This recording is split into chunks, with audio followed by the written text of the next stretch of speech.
Ashra Bridge woke to the red song of chaos, voices bent by fear and rage. Panic, pain, flames. It's an attack! Evil is at hand! Who would attack a peaceful village? That guy. The cultist rove the rumbling coals, casting about with a long stone blade.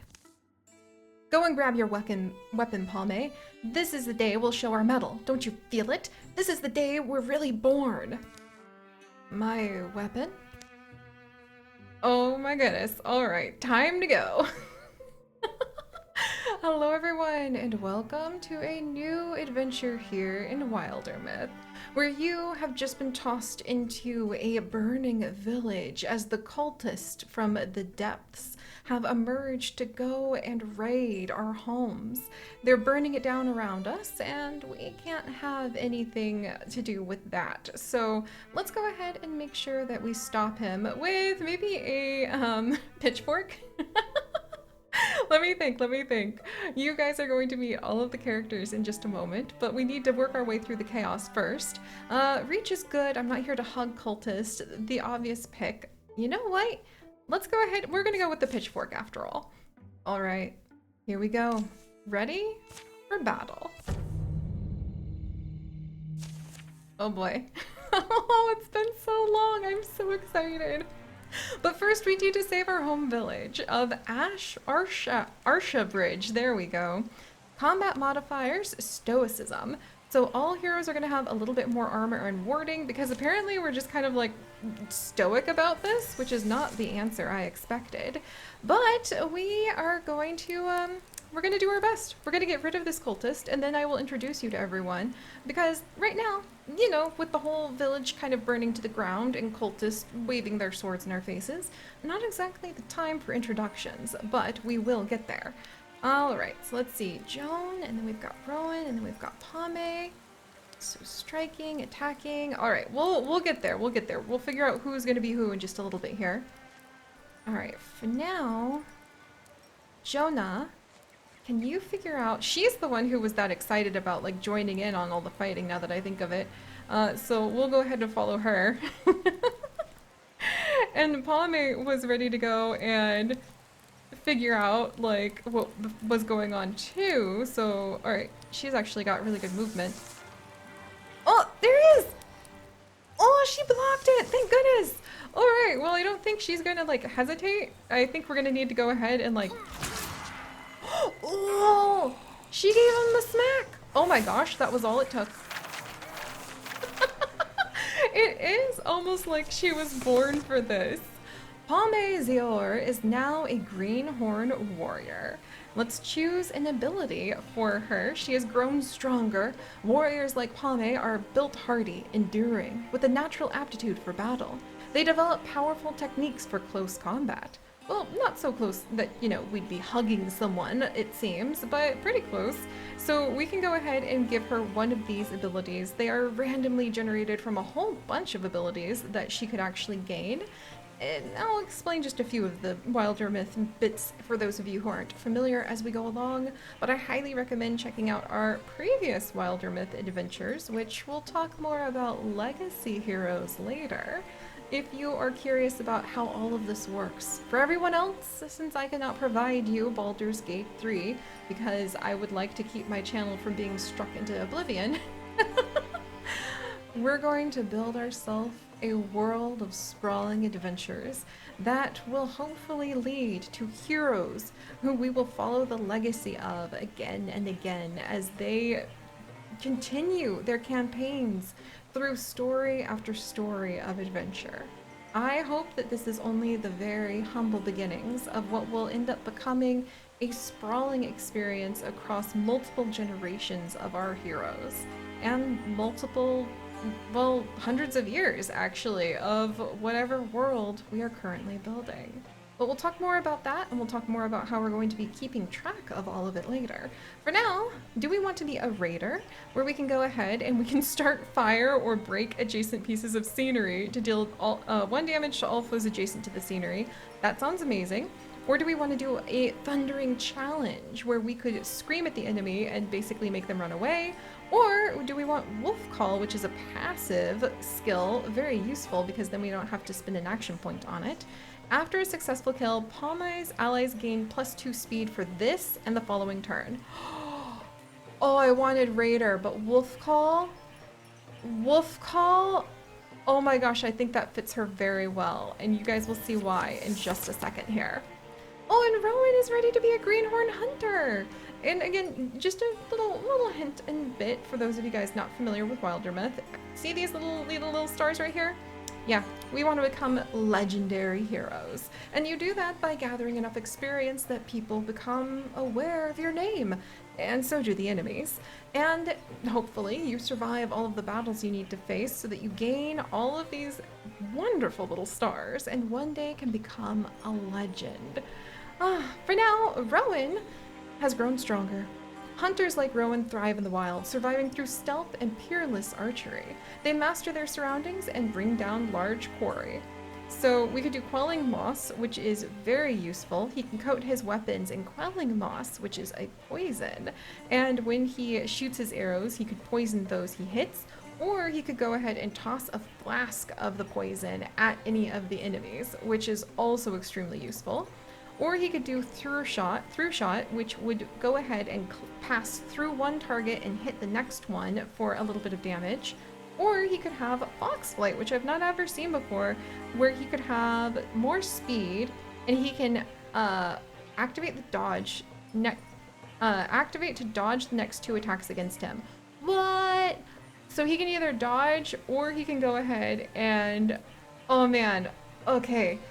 I love being able to use the poison, but it sounds so much like him, and you guys will see why, to be Foxflight. So we're gonna pick that one. So far we've picked like a lot of animal elements, which is kind of awesome. Oh my gosh, Jonah, can you slow down for a second? I haven't even introduced you yet so that people can understand how hungry you are for power. Jonah has grown stronger. As a mystic, she has acquired the knack for interfusing her spirit with earthly things, drawing on these bonds to enact formidable magics.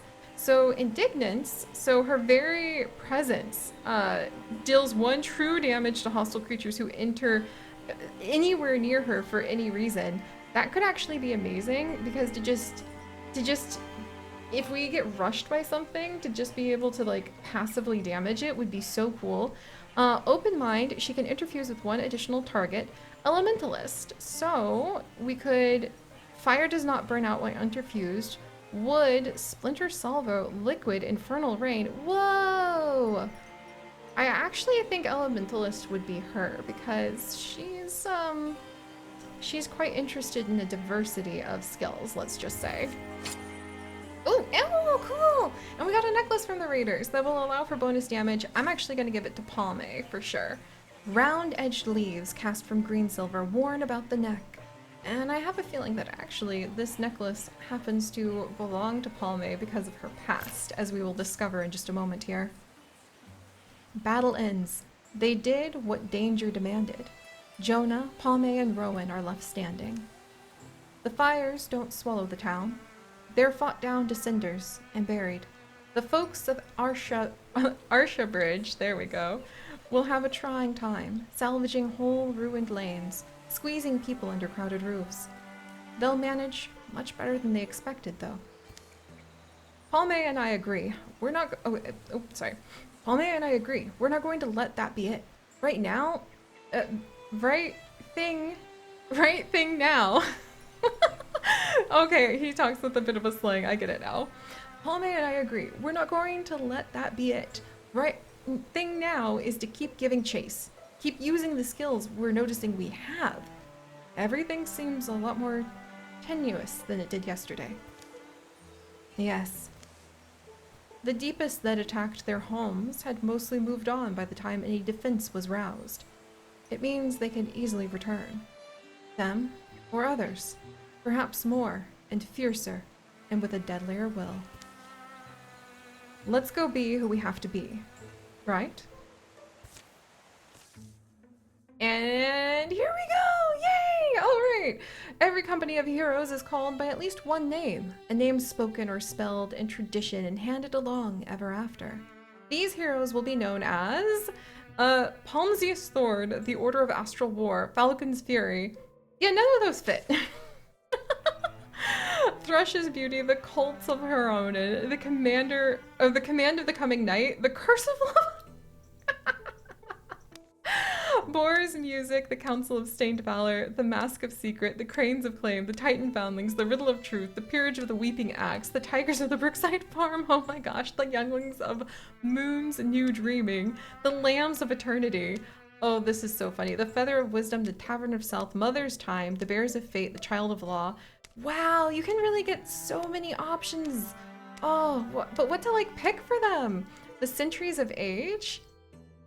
I mean, that sounds closer.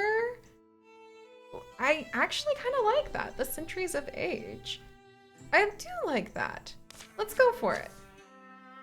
These are the stories of the Sentries of Age. Be remembered. And so here we are, my friends. So as I mentioned, welcome back to Wildermyth, which is a procedurally generated, randomized experience, the way we've set it up right now at least, where we are going to be working our way through 5 chapters of this world. This sprawling, amazing world that I will hopefully have a very unique and useful way to go ahead and show you guys how to keep up with it later. But for now, we'll simply begin here with these humble beginnings with 3 people who have all come together. Whoops. Okay, we're not gonna prepare defenses right now, guys. Oh my gosh. Come on, back up. There we go. With 3 people who have come together at Arsha Bridge, a port town here next to the waters of lofty Rowan. And to be honest, I have no idea what this world looks like at all. We're going to need to go ahead and we need to explore it. We're actually surrounded by several mountains. Grassy Goblin Bones does not sound like a good mountain range to be next to. You know, that sounds like it's trouble, or it has been trouble, or it could be trouble. Huh. Grassy Goblin Bones?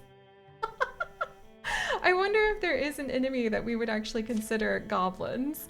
Oh, wow. But we are here in one of the fresh campaigns with new characters and a completely new world. You can play some campaigns that are scripted in Wildermyth, but we have chosen a randomized one, so this is going to be a completely unique experience to anything that I have ever seen before. And it's going to be completely unique characters that we have no idea who we're going to meet, what everything is going to look like, and we also don't know who the main villain or enemy of this land, with their hearts filled with violence, actually is. There are 5 different groups that we might actually end up running into as time goes on.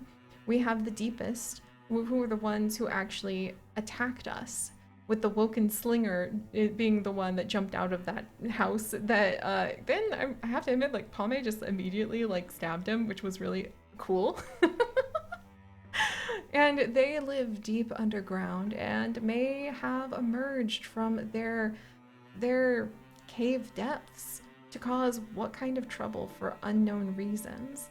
It's said that they are people who grew tired and embittered by the world and descended deep, deep, deep into the darkness a very long time ago.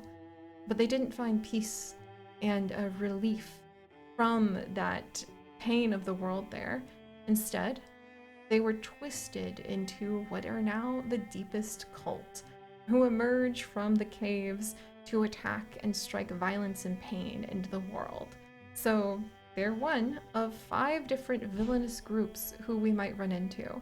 And we have no idea just yet, though I have a good feeling that this time around it might be the Deepest, who the main villains basically are, who are going to come at us with violence and aggression in their hearts and seek to kill us and destroy the villages of this world so they can claim the land as their own. There is also the Draruven, who I have to admit I haven't run that into that often, so I have no idea how they fight. I actually don't think I've ever really fought them. And then we have the Gorgons. who are creatures touched with a very warped astral energy, somewhat like the Thrixel here. We want to be very careful with both of these, as they can manipulate the energies of the lands and turn the land toxic against us, or be able to use the magic energy of the world against us. And then we have the Mothragi, who I really want to be careful running into. They're not present in this game, thank goodness, because they are a bunch of steampunk machines built out of the bones of the dead. Let's just say things can get a little grisly when fighting them. That's all. But here we are. I have no idea what the world is, or like, we have to name this world actually. So if you guys can think of some cool names, or maybe we can just name this continent for now. And if we are able to go ahead and have any of our new heroes survive to the point where they become legacy characters or have children of their own, we could say that future campaigns with those children or those legacy characters will be on an entirely different continent. I actually think that that would be a great way to have continuity in the world, but still like give every area a unique name and flavor. And speaking of uniqueness, I should go ahead and introduce you to our three heroes now. These three are not friends, not enemies, not rivals, not romantic interest. They just met by chance during that raid and happened to quickly exchange names. Pomezior here, Pomezior, a 24-year-old bookish leader warrior, might be about to find herself butting heads quite a bit with Jonah, because when she says she's a bookish leader, she means it because her personality actually is 99 leader. Your personality range can go from 1 to 100 to display how the different personality traits, how strong they are within yourself. And I have never seen, ever, someone who had 99 leadership. Bearing in mind that may give her a little bit of help when it comes to actually being a leader. But for the most part, it's at this stage, when she hasn't proven herself, primarily going to make her extremely bossy. She is very bookish, and after that, everything is... She's almost half a healer and a poet. She's not quite a coward or a goofball or romantic, and not very greedy, not snarky. She prefers being around large groups of people because, like, Loner's only 16, so that explains the leader thing. I think she is used to and prefers being around large groups, and she's used to being in control of them. And why would that be? It actually has a little bit to do with her history. Raised by merchant parents with plenty of money, Zanla abandoned... Oh, that should say Palme. Palme abandoned a promised spot in the family business to pursue a higher calling. Somewhere after years of raids from those with violence in their hearts left the surrounding countryside spirit broken. Books became her favorite treasure. She sought for meaning between the pages of books, both so ancient they whispered dust, or so new their ink stained her fingers. Her determination that there had to be a better way of life, a better world, if only the right thing was done, deepened until she could see no way forward but going out to change the world herself. So, she's curious. The hooks give you special, unique quests and events that might happen if you are lucky enough to set the situation up unbeknownst to yourself to make it happen. You can go ahead and discover something really intriguing or get a special ability or break your heart depending on how your hook events end.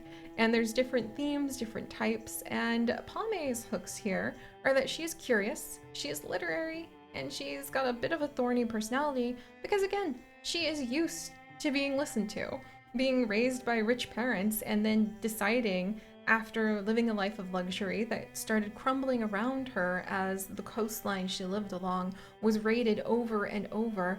There may have still been a few luxury goods trading hands. Her family may not have lost a lot of their merchant fleet, but seeing the spirit of the people around her broken was enough to send her out, determined to gather a group around her and be able to lead the charge to make this world a better place.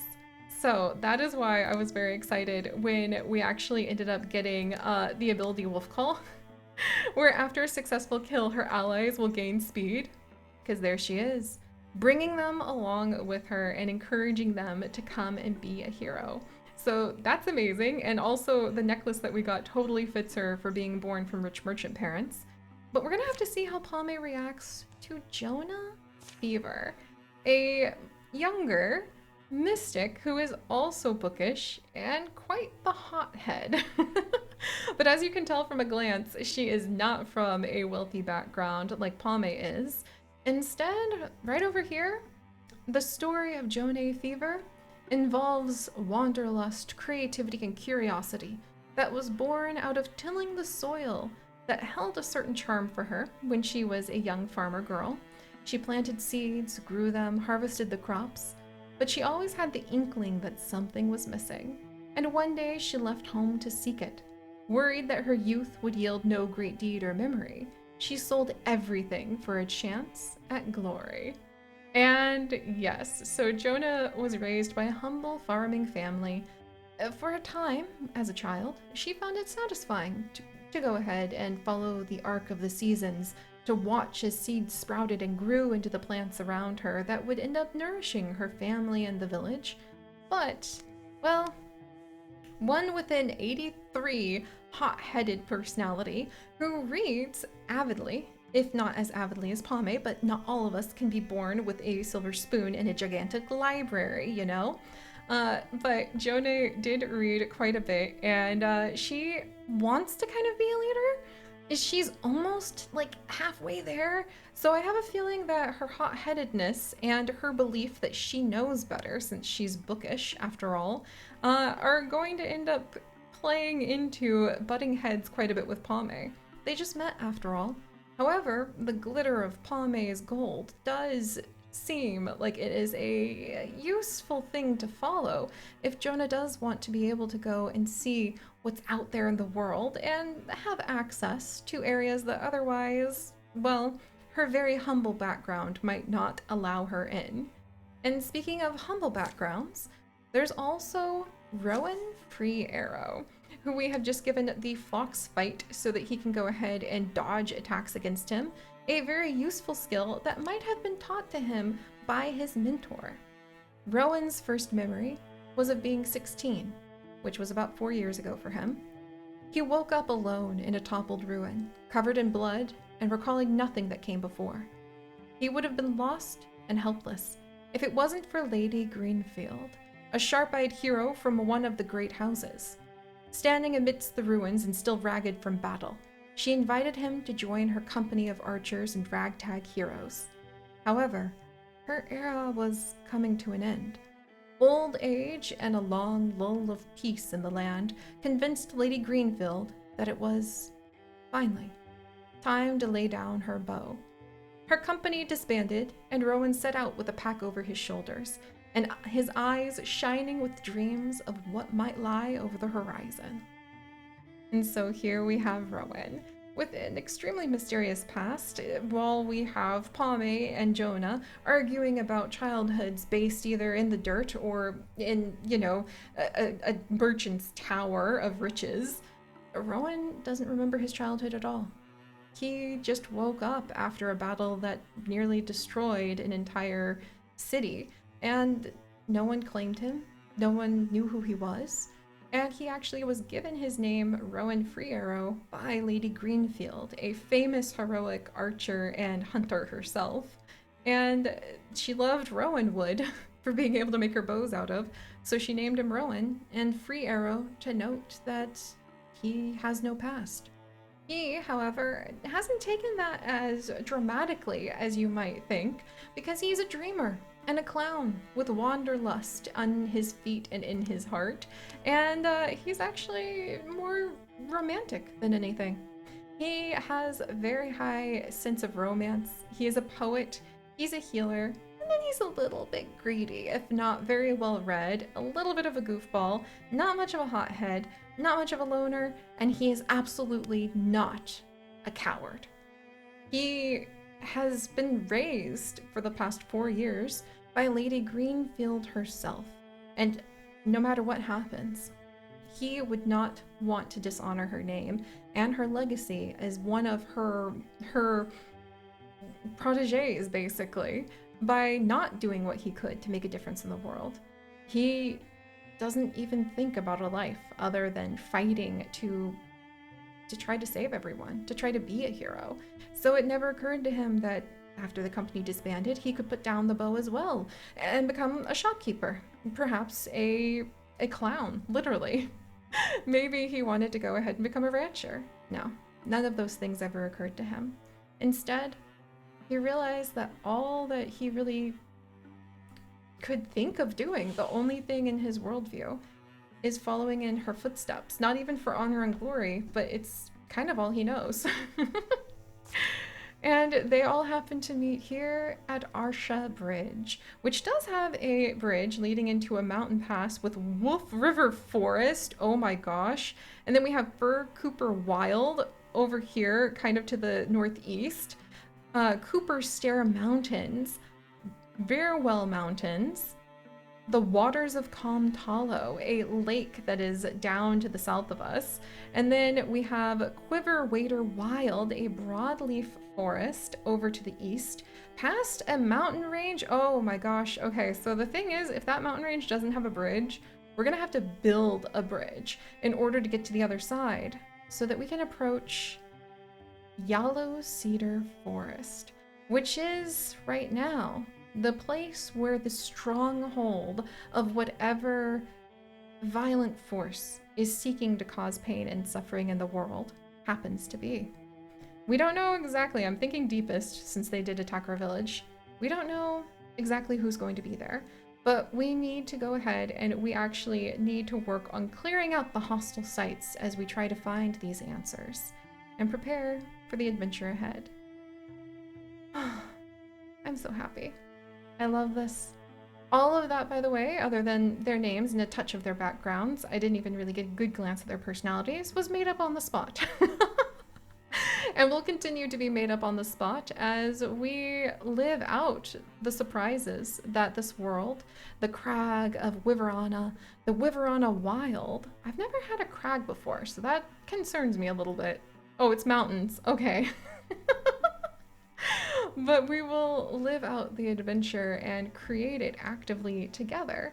And as I mentioned, keep an eye on the video description just in case I have been able to at this stage, and I might not have yet, been able to put something together that will make it even easier than ever to be able to follow along with the different characters, their backgrounds, the legendary items and the legendary pets and familiars that we come across, and the lands that we do our best to keep safe. So, I'm so excited. First step for the Sentries of Age. Yeah, we should go ahead and we could recruit a new person.